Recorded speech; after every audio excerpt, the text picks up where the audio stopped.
it seemed to go okay. I'm Okay. pleasantly Well, surprised that he sat still for that long. So thank you. I haven't really encouraged Leo to give it a try yet. So maybe yeah, one day. Okay, so thank you very much for this opportunity. Now, about this to share the instruments of Soto Zen. And so I kind of want I made some materials so that you can see each instruments with some images and how, and I would like to go straight to this practical sort of practice. So before we start, I wonder if you have some sort of things that will make sound, like something like this. I have a bell, but I also have something like this that would make a sound. Um, I'm not sure how it would go, but if we have can sort of take turns or practice later on, it'd be great. So let me start by sharing the image first. Here we go. Okay. In Japanese, these instruments are called Narashimono. Narasu is a verb to make sound. Mono means things. So literally things to make sound. Narashimono. It's instruments. And so just kind of wanted to cover what kind of instruments are there in the monastery. There are two types of people who take care of the instruments. One type of priest called shosu, which kind of takes care of the instruments, narashimono, for general monastic life. And such instruments include, as you can see here, obonsho. It's huge, and usually something you'll hear in the morning. Then we have a thing called umpan. Un means cloud. Pan or ham means plate. So literally what it means is a cloud plate. It has a specific function. Then we have a thing called moppan. Mop means mok or means wooden. So it's a wooden plate.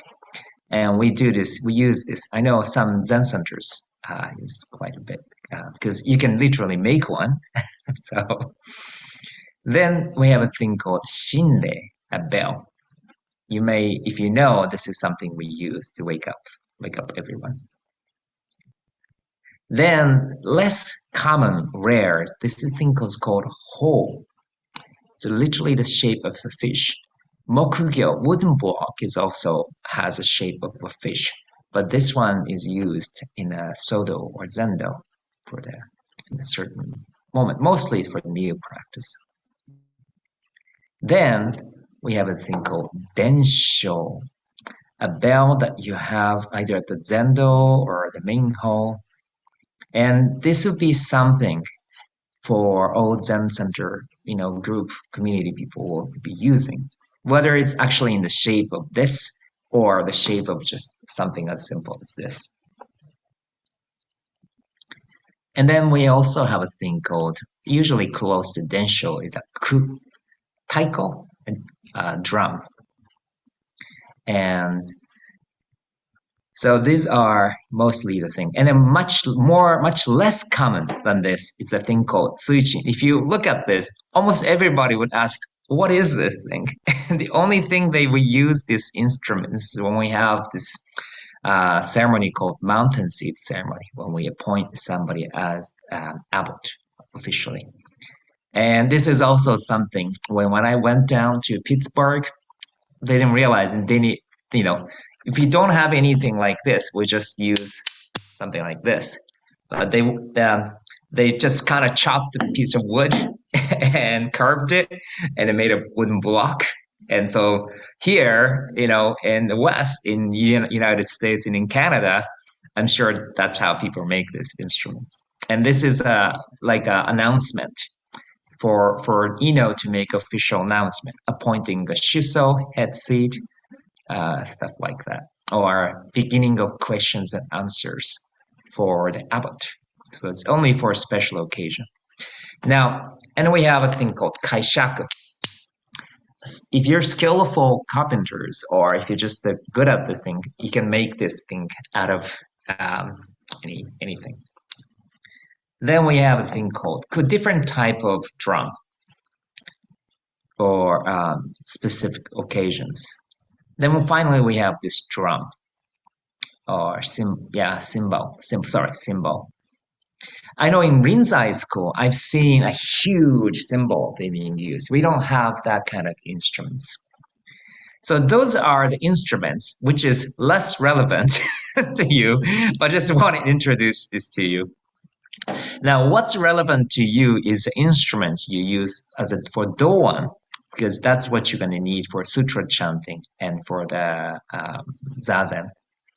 And for sutra chanting, we have a thing called keisu. Daikei means big bell. Then shokei, small bell. So it's all relevant. It's relative. If you have something as small as this, you just need something smaller. So I'm hoping that you can find this thing in Edmonton and Lethbridge, because I looked all over in Chinatown in Winnipeg, and I think I found one thing or two. Then we have a thing called mokugyo, wooden block. Now, and then again we have a thing called inkin or shikei, handbell. So these are going to be more relevant. If you don't have mokugyo, then we don't use it. I know many Zen centers or communities don't use this. This is a relatively new thing in the modern history in Japan. This didn't exist in the days of Dogen, but it came along much, much later in the history in Japan because it was a little bit fancy. So most places don't have densho, so we use something like this instead. Most places don't have this. I mean, if you like to make one, you can make one, but you can use this instead. So we don't need to be over ambitious. We use what we use. If we don't have mokugyo, we can also use this instead. That's kind of how we make it work. And it's not like because we don't have the instruments we can do. That's not how it is. So we use whatever. I remember practicing with a ball in the kitchen. So with a ladle and a ball, I try to create a densho out of the ball in the kitchen. So here's a basic thing that I want to share today.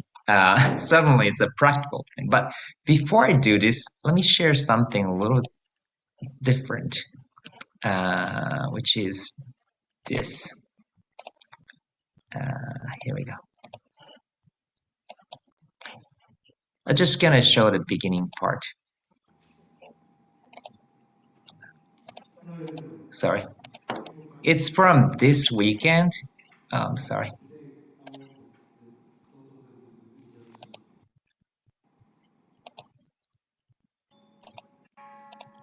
Here you go.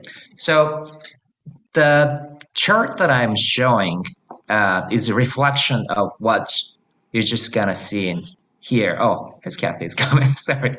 How would I do this? Here you go.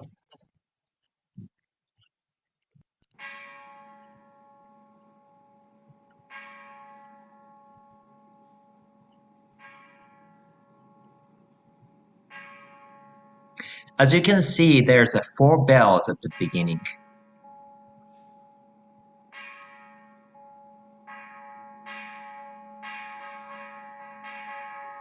And it suddenly goes faster and ends. Call this either sequence around. Now you see a bunch of priests, the people showing up. And what happens during the second round, which I will later explain with more detail.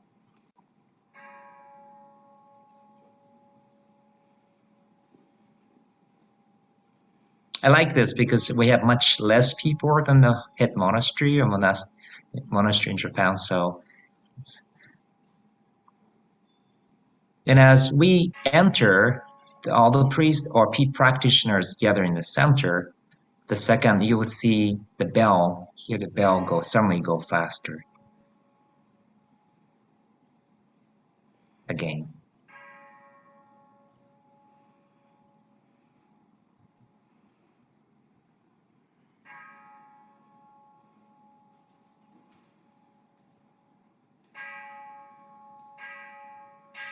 So now the second round is ending quickly again.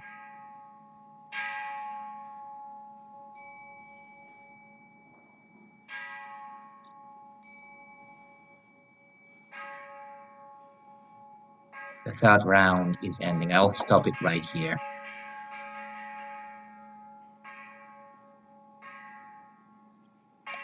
Ends the third round. So I'm gonna stop it right here. And I want to share with you this chart. I mean, you don't necessarily have to do this, but eventually this would be something handy. So as you saw in the video, it is all standard format. And again, I know many Western Zen communities kind of modify it, but the reason why we kind of keep it standard is so that wherever you go, no matter who comes, we can do this in the same way. And it is universal. And I used to didn't think it's that important that you each create your own thing.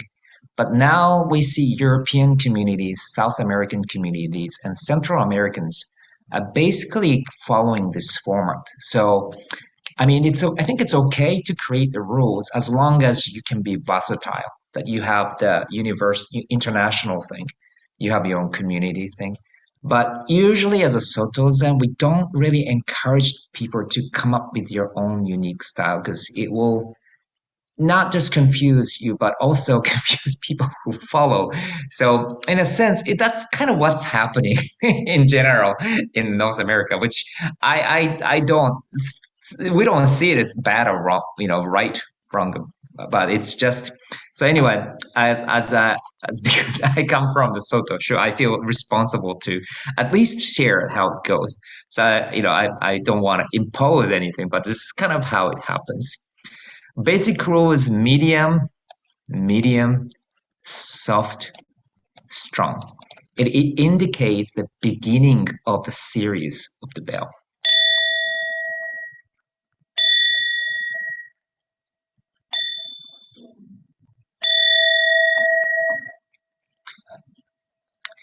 I mean, this can be medium, soft, strong, or medium, soft. But you may later get the reason if you just skip something.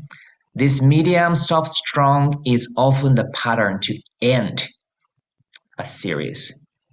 If you go add one more here, medium, soft, strong, that can be the end again, the end of the series. So this can be quite confusing if we are used to this rhythm. Only by medium, ringing, medium, soft, strong, we immediately register this as the beginning, not the end. So this is kind of how we make the announcement that here we go, we are starting this round. And typically the first round, as you said, this one was short, is reserved for people in general to get together. If, let's say, we're going to do this at the Mouth Retreat Center or out there in the field, everybody's kind of doing their own thing. You hear it from the distance. Oh, okay, something is happening. And if you're like miles away, this round can be just long. If everybody knows that, okay, this sitting zazen starting exactly at 10, and then you may see everybody already seated there, there's no point making this first round long. So it totally depends on the situation. But this first round is basically for general, heads up. And again, and then in Japan, we have a distinction between a priest and devotees. This first round is often reserved for these devotees to come because there's quite a few of them. Typically, we say there's a 7 bell right after this medium, soft, strong. And then again, like I said, if you need a lot of time, you just go put a lot of interval. But if you say, oh, well, we don't need to wait for anything, then you can finish this.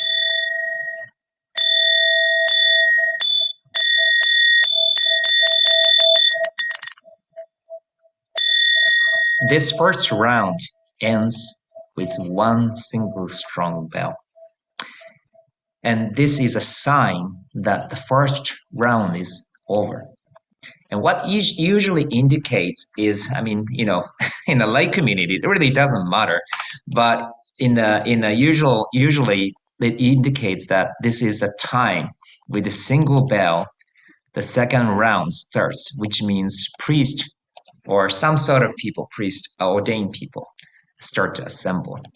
So that's what you saw in the video. If you happen to ring right here, small, strong, you can see what it does to this bunch of people. It get upsetting. And again, so what happens during the second round is you use this for the assembly together. And once everybody's in the center, you finish the second round. So technically, in more of a like like flat, like we don't have this differentiation. We can just use the first round and second round for gathering, rounding up people. But there's that difference. Then the third round starts for the officiant to enter. If Euregan's gonna do officiant, and then this is the round he can come in. Typically, there's 3 rounds, 3 bells. Go right after this soft, strong bell, and then going round as the officiant approaches the center. And it always ends with medium, soft, and strong. So if I might just demonstrate it again quickly. Medium, medium. Sorry, it was supposed to be soft. Then strong. Then we want people together.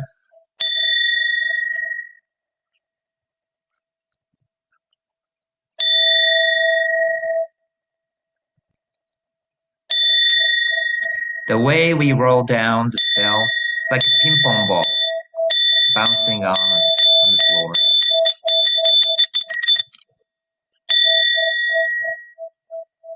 And the second round.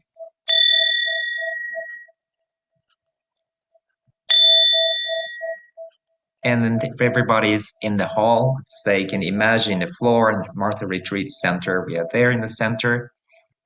And the last person bows to the Shakyamuni Buddha and bow to the assembly.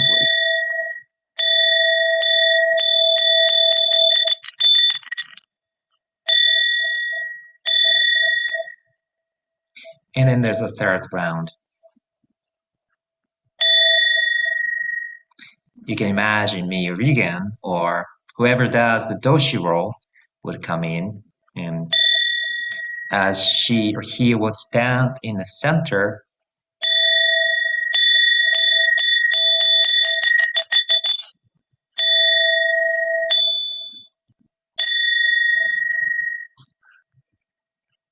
and then we bow. So that's just an introductory session at the beginning.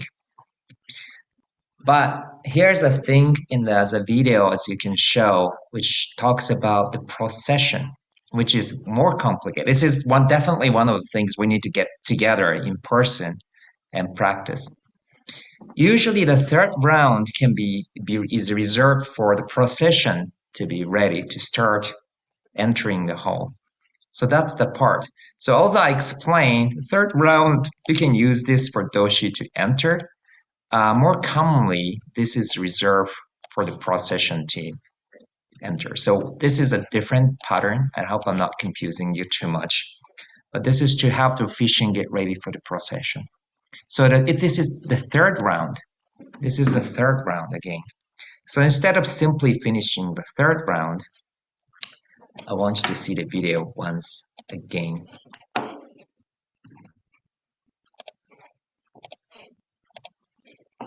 So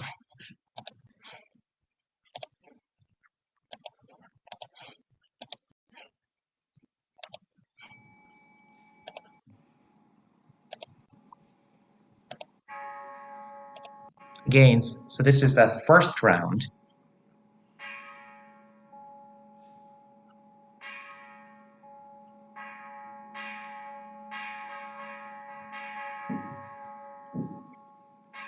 Since everybody's already in the hall, he just quickly finished this up. Then the second round starts.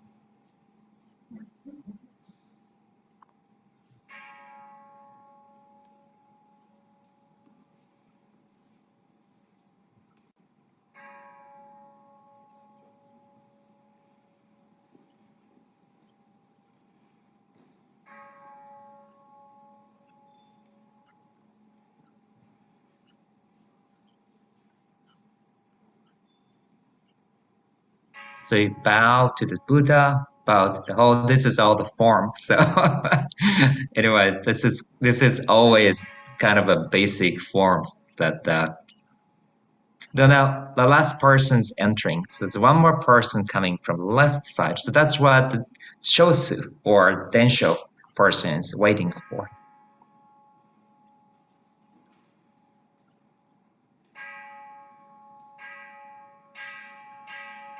So each instrument has a purpose and function. It's never an ornament. So that's a basic understanding we need to keep. We don't ring the bell because it sounds beautiful, because it has a specific function and purpose. So here's the part, the third round is ending. After the third round starts this 3 standing bells. By the way, he did this for the first time in his life, and he did a great job.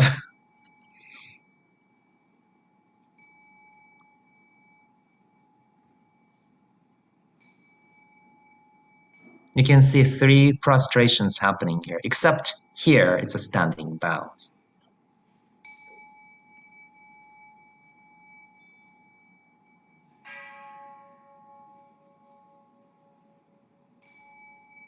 There's a correspondence between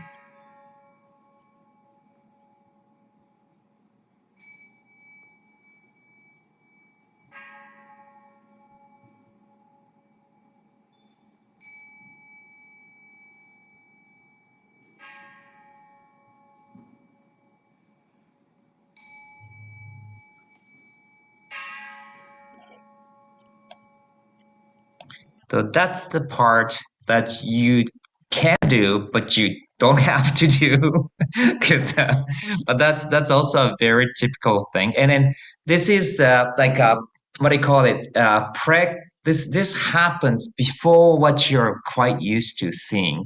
This, and then right after this, you're gonna see something very familiar. So again, just kind of quickly review. I'm not gonna take too much time. There's a bell, 3 round of bells starts. The third rounds. And as soon as the third round starts, what's his name? Sorry. Anyway, there's a correspondence. So the handbell person rings the bell.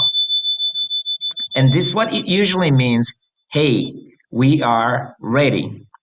Because quite literally, I experienced a situation when Doshi suddenly had to go back to the restroom or forgot to bring the item something. So we need to make sure that this team is ready and the whole side is ready. So this all is a practical correspondence. It's like doing a walkie-talkie, except they were using instruments back at that time. So Densho starts the third round saying, okay, everybody assembly is all in the hall. Everybody's set. Now you can come in anytime, and starts this bell. And then procession team says, okay, I think we're ready. And you ring the bell. But the thing is, this bell could have rung by accident, by dropping the bell.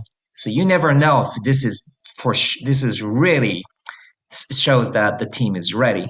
So what they do is ring the bell one more time and double check, and you hear the sound again.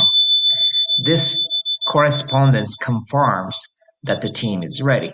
Now, it seems senseless if you can literally see the team, but often you cannot see the team or the whole or each other. So that's why this sound, you need to really pay attention to the sound because you can't see what's happening. And then with this correspondence, the densho finished the third round.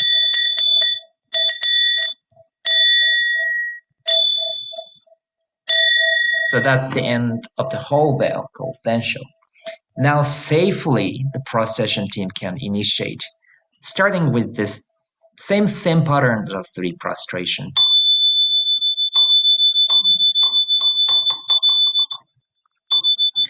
One standing bow, 2 standing bows, and then 3 standing bows. This is another thing, by ringing twice.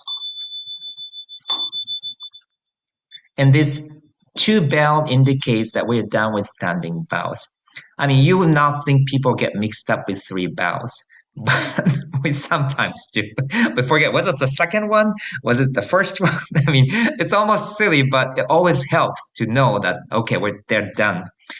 Then what they do is, as you saw in the video, the person who leads the doshi, if we have the role, initiates. This means, hey, we're on our way.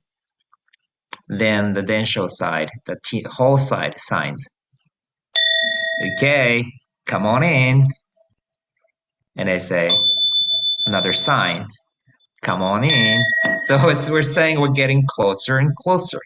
Again, most cases you can see each other, but there are many cases. There are also other cases where you can't see each other. So we double check if they're approaching or not. And this interval of sound depends on the length. If you're gonna do this in a huge meadow, this interval is gonna be super long. And as they get closer, often they ring the bell twice, says, okay, here he arrived, and then 1 bell. So that's the part. I think I'm recording it, so hopefully you can review it. But then if it's kind of too much, and then we don't need to do this unless again it's necessary. Only when it's necessary, this thing starts to have a meaning. So now, then finally, here's the thing where we actually do. I'm sure Ryugen, with you, Ryugen, you've been doing this. I mean, many Zen centers do this. 3 prostrations. Doshi goes forward, offer incense, and does the three prostrations. You know what? I've been kind of sharing this at the beginning. So I would like to ask if anyone volunteered, if you have any instruments with you. I'm curious. Jenna, do you have any instruments? No? Or I don't have any right next to me, but I do have the small meditation bell. oh, okay. I think that yeah. Yeah. Because And we ring that when we do the Heart Sutra. Okay. Okay. Would you like to give a try? So 3 prostration bells. I'm sure Jugen has been doing this all this time. And Kathy, if you have an instrument too. I didn't bring one, but my girlfriend's got a bell. I can run. Oh, okay. The kitchen ball would work too, Marlene, if you have anything. Okay, I'll be right back. Okay.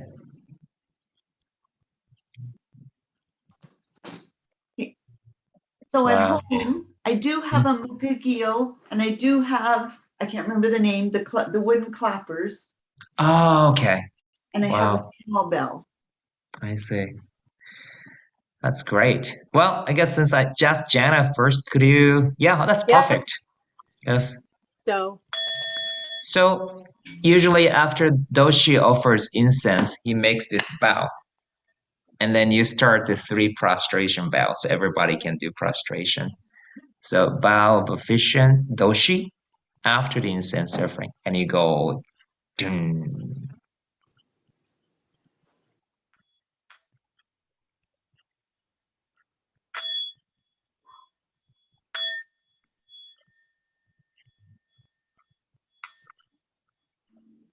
is it again? I mean, how Yes. many? Oh, the This- roll down. The roll Yeah, down. and so you start for roll down. Yes. Okay. Then first bell. And then first bell. And then second bell. Second bell. Then Okay. third Oh, there's bell. a third prostration. Yes. Chin, chin. Twice. Twice. Yes. That's right. Wow. And then this is something we do at the beginning and at the end. Okay. Kathy, would you like to do it too? Sure. I'm not sure how my bell sounds. I'm borrowing this. Okay.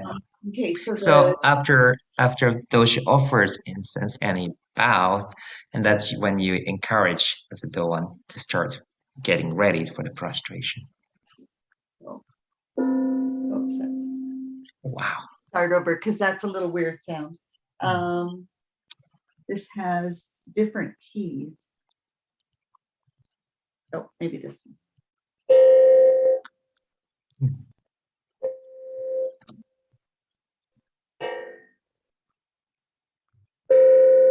Then roll down starts. And then you do the first prostration. First And then second. second bow, And and then third bow. Right? Thank you. Yes. The prostration is such an important thing. So thank you. Marlon, did you find something? Thank you, Kathy.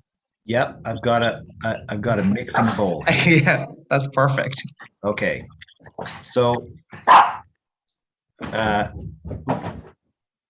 sorry, I was confused at the first thing. You hit it sort of 4 times and then you do the roll down. Is that Yeah, right? you know what? For the 3 prostration, it's as long as everybody's ready to prostrate, you can just go as whenever. So you can just go quickly, or you can kind of start slow if there are somebody who's not quite ready. And you'll see why sometimes gets longer. Okay. Okay. That's all great. Whoops. It sounds great, actually. Yeah. And it goes faster, like a ping pong ball bouncing. First bow, second prostration, and third prostration. Yes. Twice. Right. Yes. Yeah, I think maybe I hit it twice too fast, but Okay. Yeah.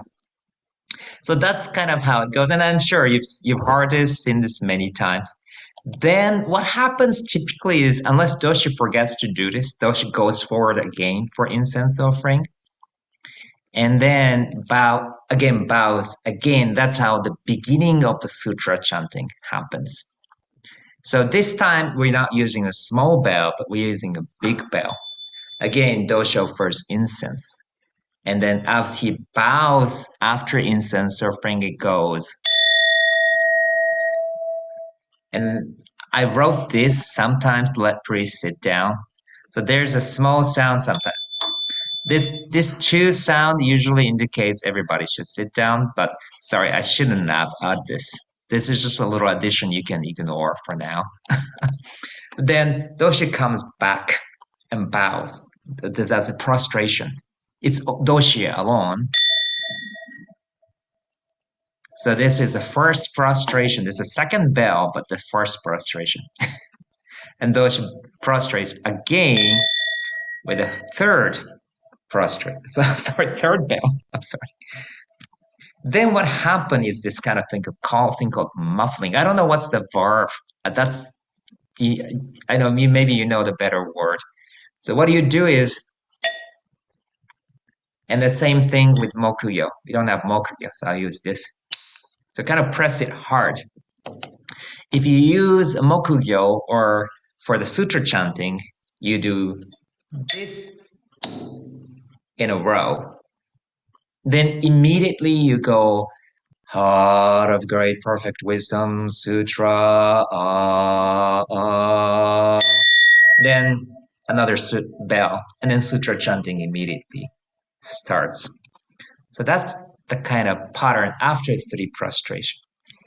So, do you feel like giving it a try? Jenna? There are certainly a lot of bells to the Japanese service. Yes. This is fascinating. So, okay, so Doshi does the incense offering, and it's And he bows, and he will kind of go back to the center, and around. and then he starts spreading, and he starts prostration. One bow, then the And there's second bow second happens. bow. Yes. Then the third And then bow, there's- you go. Yeah. Then usually, unless we have an Ino person, chanter separately, Doan person also does a sutra chanting. So, Heart of Great Perfect Wisdom, you can do it probably the way you usually do. So, Yeah.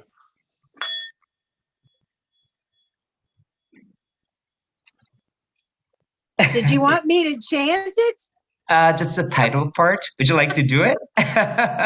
Well, in my lineage, we do the Great Heart of Wisdom Sutra.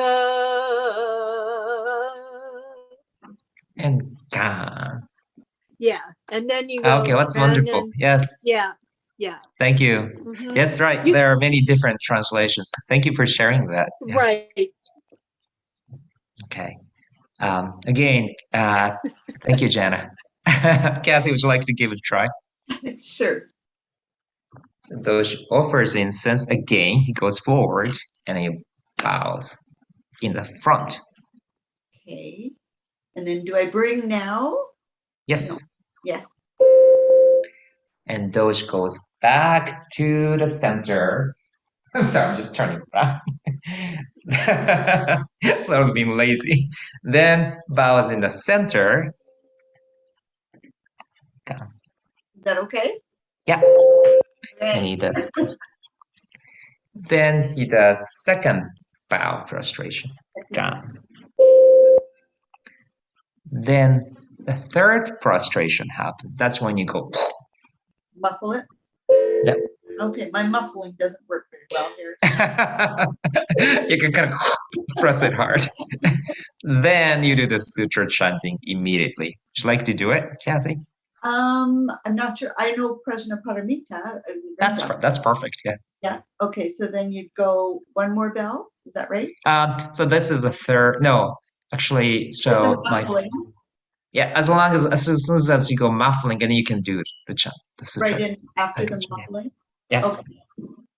So Prajna Paramita Hidara, Heart of Perfect Wisdom. Now, Then go ga. Then we start chanting. Okay. Okay. Okay. Wow, I'm fascinated. Right there, just yes, the title. Yes, every time I go to different Zen centers and temples, love seeing that translation. So, thank you. And now, Marlene, it's your turn. All right. So, okay. Whoops. So, bow, and Dosh goes back to the center. Yeah. And he bows in the center. Prostration. Second prostration. And the third prostration, which. Whoops. Then the title chanting follows right after. Okay. Sorry. Great Heart. I forget the title. That's great. Yes. Heart Sutra is okay too. Yeah. Okay. Then go ga. Yes. So this is a very typical way. And if we do, well, I guess most places don't skip prostration. We do prostration, and then we have this pattern, and the sutra chanting starts immediately. And this one is something happened during the chanting. You hear a bell in the midst of chanting, and usually this doesn't mean much, except usually there's one thing called okurigesu, meaning a bell to send the fish in front. So that triggers some movement. So each bell has again some kind of functions. Sometimes it doesn't, but because it comes from the monastic style. And in a regular circle of people or temple, you don't really have to do things. But then usually there's one bell that follows immediately after the chanting starts. Halfway through, you have another point where you ring the bell. And that's when Doshi usually goes forward, offer incense, and then with another bell, he comes back to the center just to pay respect. An important thing is toward the end of chanting. So gyate, gyate, parasam, gyate, bodhi, swaha. You'll hear the small bell. And that's usually an indication that we're getting closer to the end. Closer to the end. So if we go again, just this part. Heart of Great Perfect Wisdom Sutra, Avalokiteshvara Bodhisattva, blah, blah, blah. It goes on. And then you hear the sound. That's relieved all suffering and goes on. And then at one point, you have this word. Thus the mind is free of fear. Then it goes on, and Doshi offers incense. And then Doshi offers incense. Thereby, know the prajna paramita as the great miraculous mantra, the great bright mantra, the supreme mantra, the incomparable mantra. And it goes on. Toward the end, gyate, gyate, parasam, gyate, bodhi, swaha. And then before the sound is killed, usually we press to the muffling, and then suddenly goes on to the echo first.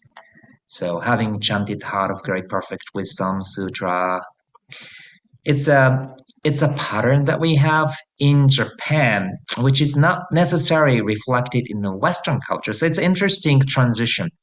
Usually there's a pause, but again, I have to say this because that's what I learned, is the way we learn is we don't really create a pose in the middle.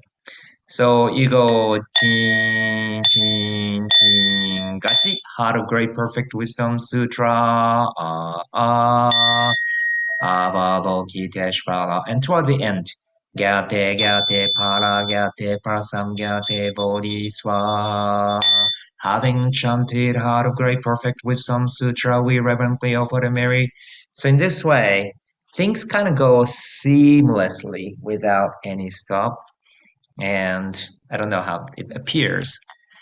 In most Western Zen communities, the sound kind of drops. So swaha. And often there's a nice sort of pose. So I feel like that's kind of becoming a solid tradition in the West. So maybe Rocky Mountain Zen can decide which way you want to go. But it's also good to know both ways, because if you go to Zen centers, that's one way they do it. If you go to Sotoshu, there's one way to do it. So it requires going through the sutra chanting and then, right, echo. And I'm gonna just stop it here. I think it's gonna get too much.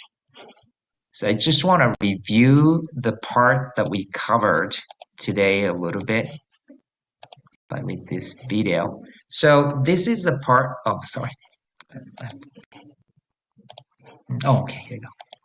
So with that kind of complicated bell ringing for people to get together and procession, the doshi arrived. And this is a part where things start with 3 prostrations. As you can see, doshi goes forward and they offer incense. Usually incense stick goes first. And the thing is, you can't really see it from the behind, so you don't know what's happening. Then he offers incense powder.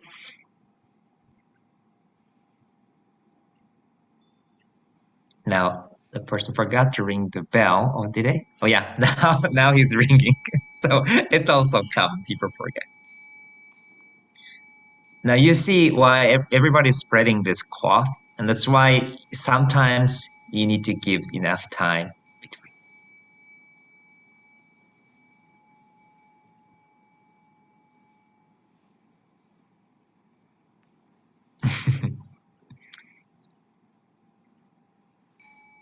First, prostration.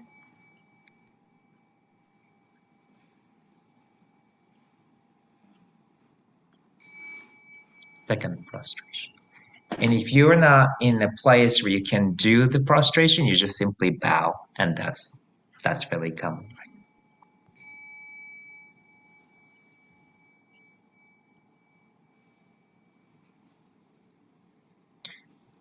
And in this case, we're putting the zag or thing away because then as you can see the doshi or officiant moving forward again to offer incense.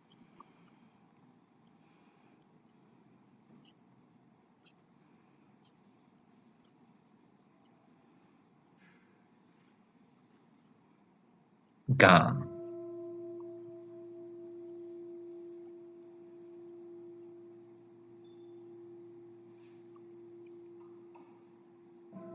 Gan. Second bell with first prostration.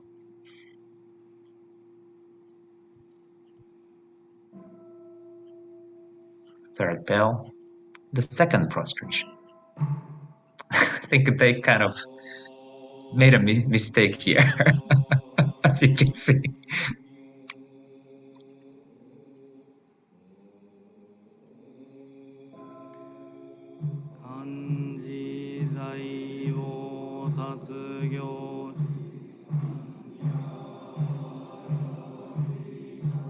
I'm gonna skip a little bit.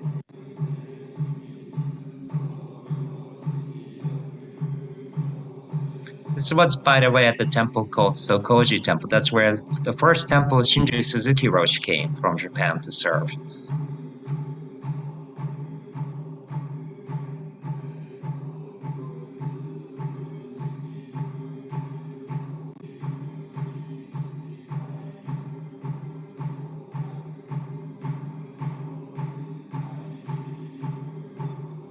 And at one point, you hear the bell again.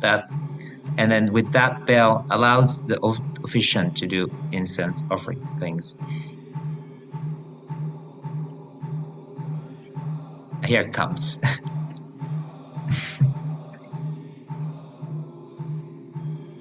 Settle. And then he goes forward.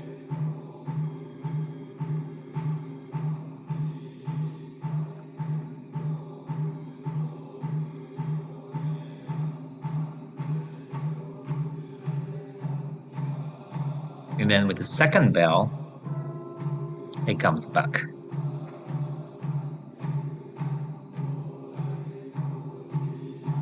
And I'm gonna skip.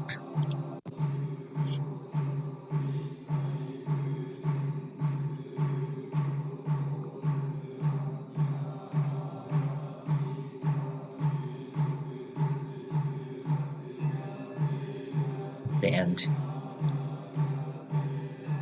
So here the small bells, a little subtle.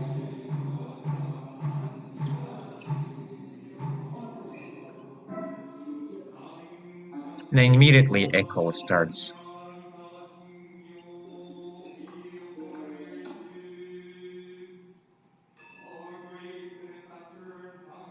This is, I think, Ryugen does that. In the middle of this dedication verse, there's a bell. Everybody bows.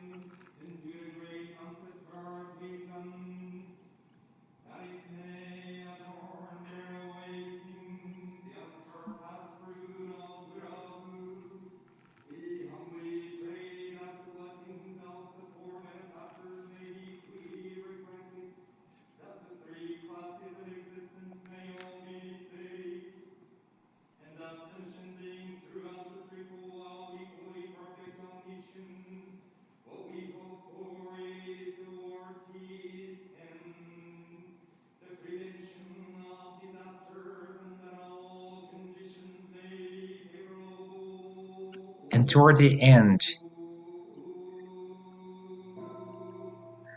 so this is a part I didn't explain. So we do 3 treasures, all Buddhas throughout space and time.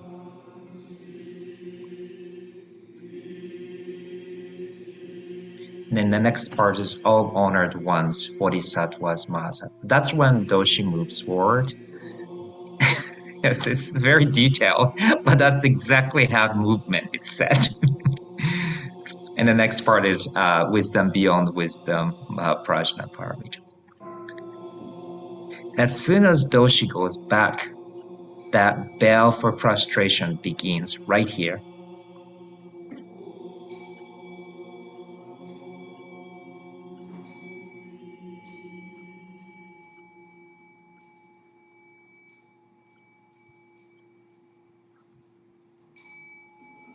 First prostration. See, Akiba Roshi, he doesn't wait. Yeah. And then with the second prostration.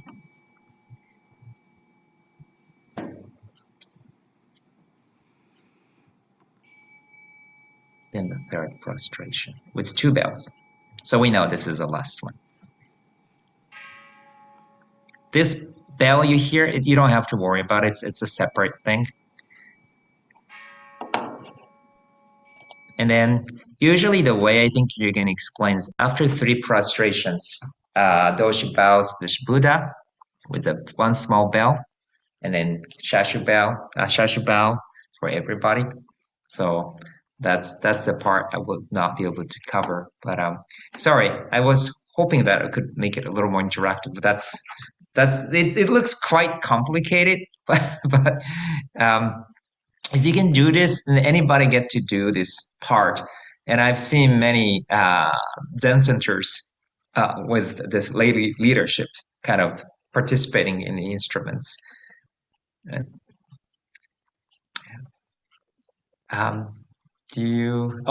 the way, in Japanese Sotoshu tradition, we face straight vertically to the altar, not diagonally. But in many Zen centers, you want to face straight to the Buddha. So it seems to be happening. Bowing happens diagonally. So that's an interesting difference. It seems very common in the West. So I think if that's how people do, we do it that way. But in the standard Soto Shu style, we face north. What we call northward. Yeah. Do you have any questions? I'm sorry, I wasn't sure how it's gonna turn it, but do you have any questions? Will this be posted? Like, can we see this? Is it going to be recorded so that we can see this and go home and practice? Yeah, I know Jugen started decoding this on YouTube, so Okay, thank you. yeah, it'll be somewhere there. I hope I won't be in trouble.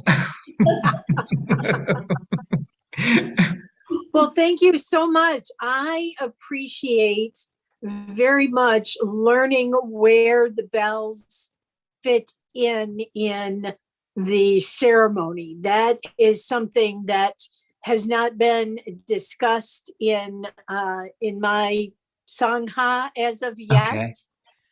Although we have learned the Heart Sutra and where the bells belong.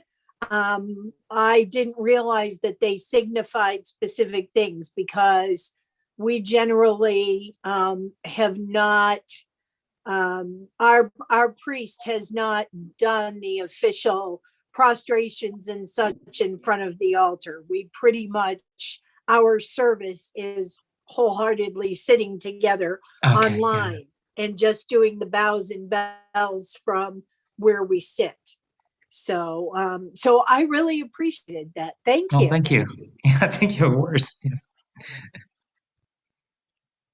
Molly, what did you think from your perspective? I'm interested. Yeah. No, it makes it demystifies a lot of what's going on. Okay. No, I just sit through the chanting services trying to keep up.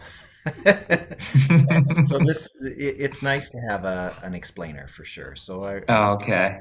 I love your word, demystifying it. Yeah, because do you do a similar, like, at Sozenji Temple? Do you do it? Yeah, we do it exactly the same. So once you get used to this pattern, like you can see it. Oh, okay, so that's what's happening, and it's no big deal. Like, but I used to be afraid of hearing the sound of the bell at the main hall when I was 10, 11, because I didn't know what was happening.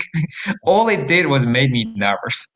Like, should I show up, or am I okay being in my room? Or because when you hear the sound first, and then if you know the pattern, like don't worry about you hear the second rounds. There's no big deal. Like it horrified me. Like,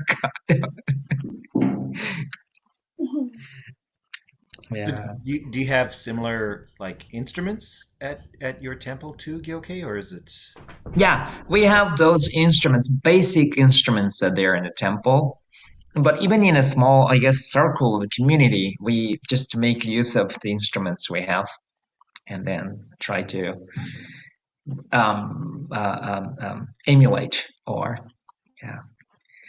Well, it's interesting because my grandfather, well, he did a training, my father too, but my father was a high school teacher and my brother had some, challenges. So, his main focus was teaching in high school. And then when he came back or did the officiant thing, there were a lot of revisions, I have to say, omissions, I guess. Because the original thing, as you can see, can be like, ooh, that's too much. So we're tempted to kind of emit it. And I think that's more practical in many situations. But then what happens is like when I grew up only seeing a super abbreviated version, and my father wasn't exactly like neither am I good at this thing. So we don't really see what the standard way is. So all I learned is whatever happens there, and I was constantly confused, not sure what was happening. So it helped me a lot when I understood. Oh, so the mechanism just a little bit. Yeah. Anyway, I hope it was okay. And then there's a little bit more, but I think this hopefully this kind of covered the basis. All right. Well, thank you very much for your time. Yeah. Thank you for a Thank you. wonderful presentation, Gyokei. I really appreciated it. It was good. It was very good. Okay. Thank you, And Jana. I'm hoping maybe sometime in April, I can make it to you for a service. I would Oh, really like that. So, that'd be awesome. That'd be awesome. And I'll make sure I'll let you know when I go down Sunday. I promise. I'll let you. okay. Well, Jenna, when you're driving north, just stop in Los Angeles and then keep driving and come see us too. So Yeah. I'm working on plans. All right. All right. Well, thank you. Yeah, please have a good evening. All right. Have Bye. a good week, everybody. Have a good week. Bye, Bye. Kathy. Bye, Molly. Bye, Jen.